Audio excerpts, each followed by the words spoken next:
Hello, I'm Jinnie, and I am really just starting this out for myself. But thought I'd share just what I learned. Never know. So I'm Jinnie, and I am a new bariatric surgery person. I had my surgery on 12/12, so still new. But what have I learned? Lots of stuff. I do spend a lot of time researching and checking things out.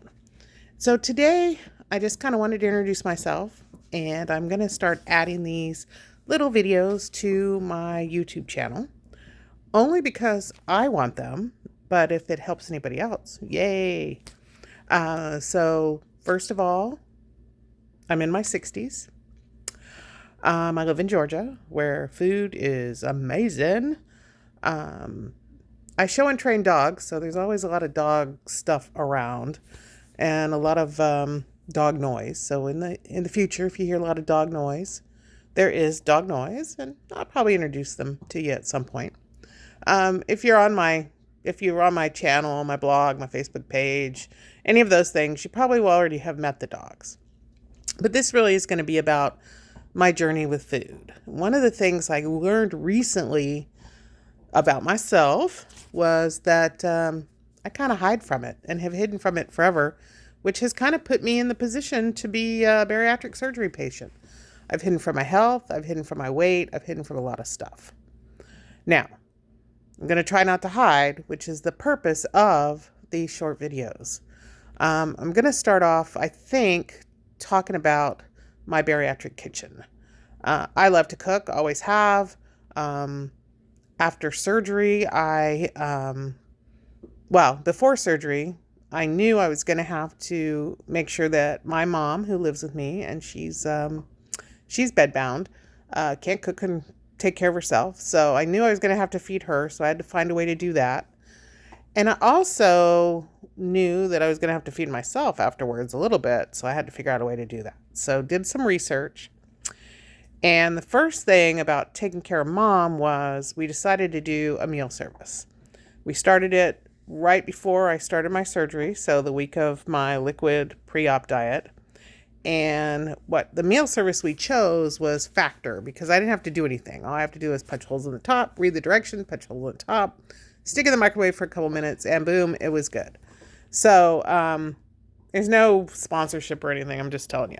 So Factor was our choice, and it actually, she liked it and said it was really good.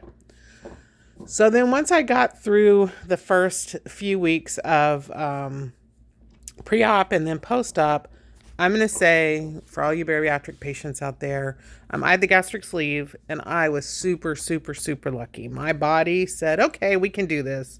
And I didn't have any kind of post-op issues, no nausea, no spasms. I could eat and drink and little tiny bits, but without anything bothering me. So that was a good thing. Now, I will say that even up to right now, 7, almost 8 weeks post-op, the water fluid intake is still a struggle. It's not that it's bothers me. It's just that, you take little tiny sips and it takes a lot of time to get through 64 ounces of water. But so like I said, but I was lucky, and I was able to really transition into food fairly quickly. And again, like I said, I love to cook. But somebody who likes to cook even more than me is my brother, who, Randy, and I am going to put in a plug, Randy, who is the owner of the Javelina Bar and Grill in Myrtle Beach, South Carolina. Randy loves to cook, and he came to visit at 4.5, 5 weeks post-surgery. And while he was here, he cooked stuff.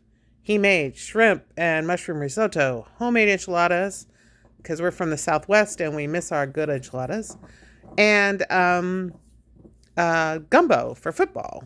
So he did all those things, and I was able to eat them all in my little tiny cups. But when I get to my bariatric kitchen, I'll show you what I eat out of. But I was able to eat and enjoy all of those things in small, tiny bouts of moderation. And so that's kind of one of those things I was like, guess what? You can still eat food. I also ate a tamale at Christmas time because he also sent tamales from Hatch, New Mexico. And at Christmas, it's a thing. And it took me 2 days to eat a whole tamale, but oh, it was so good. And I enjoyed it in a little tiny amounts. And I also logged it. I said, you know what? I ate this tamale. I ate this risotto. I ate this gumbo. I ate these enchiladas. So being transparent with yourself, with what you're eating, is, I think, one of the big things that we in the bariatric surgery world need to remember. Now, some other little points I have or things I know. My housemate, Cody, and she had bariatric surgery 20 years plus ago. And also my best friend, Leslie, had bariatric surgery around the same time. And they had the what they call the Rowan Y, the actual bypass. So when I went into this, I kind of had an idea about the pros, the cons, what was going on, how the lifestyle changed. And both of them had lost a lot of weight. And then both of them have put some on, but not anywhere near, an ugly amount. They have, I guess, put on what is comfortable for their body. Now, I know Cody works out a little harder to keep everything on track than Leslie.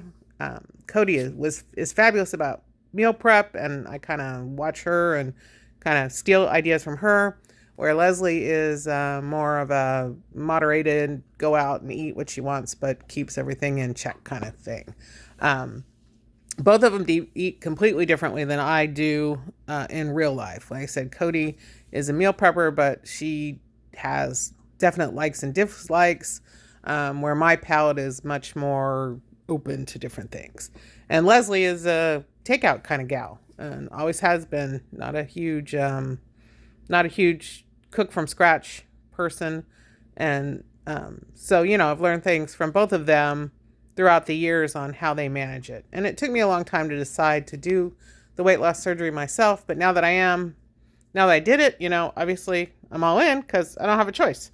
So I'm going to take what I've learned from both of them, from all the research I've done, from my nutritionist, from my support groups, and just general life in general, to try and make this thing work as well as possible. So this was my introduction, and I am going to be posting some different videos throughout the time, but I really am going to kind of focus on my bariatric kitchen. There'll definitely be other things thrown in, but my bariatric kitchen, and I think probably the first thing I'm going to talk about is probably going to be eggs, because,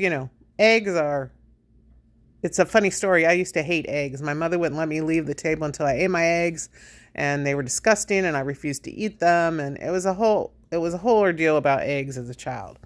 Of course, I was a child back in the day where you cleaned your plate because your mother said so, and you really didn't get to choose what you're going to eat. You ate what they gave you. So anyway, I think eggs will probably be my first thing, because eggs have really been my go-to, and now I really want eggs all the time. How can I have eggs? Ooh, egg salad. Ooh, poached egg. Ooh, egg.